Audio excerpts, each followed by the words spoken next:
కొంతమంది చిరంజీవిని మించిన వాడు చరణ్ అంటున్నారు, ఒప్పుకుంటున్నాను మనస్ఫూర్తిగా. కానీ ఒక తండ్రిగా గర్వంగా ఉంది, ఒక నటుడిగా కొంచెం కష్టంగా ఒప్పుకోవాల్సి వస్తుంది. చాలా బాగా చేసేవారు చరణ్, లవ్ యూ. తండ్రిగా, ఒక నటుడిగా, నటుడిగా అంటే మళ్ళీ సీన్ కాదు, తోటి నటుడిగా, కాంటెంపరీ నటుడిగా నాకు నిజంగా చరణ్ నాకు గర్వకారణం. అండ్ నేను ఎంత తక్కువ మాట్లాడితే అంత మంచిది, ఎందుకంటే ప్రేక్షకులు వాళ్ళే మాట్లాడేసారు నా బిడ్డ గురించి. అంటే ఇక్కడ చిన్నప్పుడు చదువుకున్న ఒక సుమతి శతకంలోని ఒక పద్యం గుర్తుకొస్తుంది. ఇది పుత్రోత్సాహం పుత్రుణ్ణి కన్ననాడు కాదు, పదుగురు దాన్ని గుర్తించి వాళ్ళు మెచ్చుకుంటున్నప్పుడు, వాళ్ళు పొగుడుతున్నప్పుడు, అది కదా నిజమైన పుత్రోత్సాహం అంటే. దాని అర్థం తెలిసొచ్చింది, ఇప్పుడు అనుభవపూర్వకంగా తెలిసొచ్చింది. And I'm really proud of my son Charan.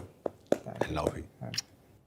And then ఇక అదర్ క్యారెక్టర్స్ మీరు కన్సీవ్ చేసింది కానీ అది కానీ, అప్పల్ సూరి క్యారెక్టర్ జగపతి బాబు టోటల్గా ట్రాన్స్ఫార్మ్ అయిపోయాడు. జగపతి బాబు అని తెలియకోవడానికి అతని కళ్ళు, ఆ తర్వాత అతని వాయిస్ వింటే కానీ అర్థం కాదు.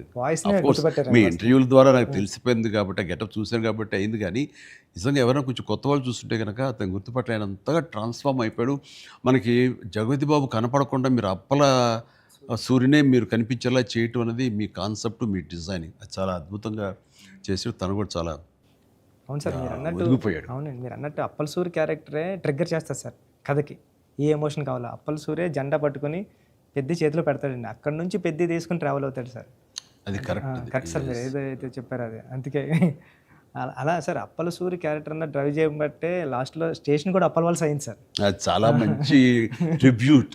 అది అక్కడ కూడా చరణ్ పెద్ది అన్నామని అంటే పెద్ద అనేది ఆ క్యారెక్టర్ గ్రేస్, ఆ క్యారెక్టర్ చాలా బాగా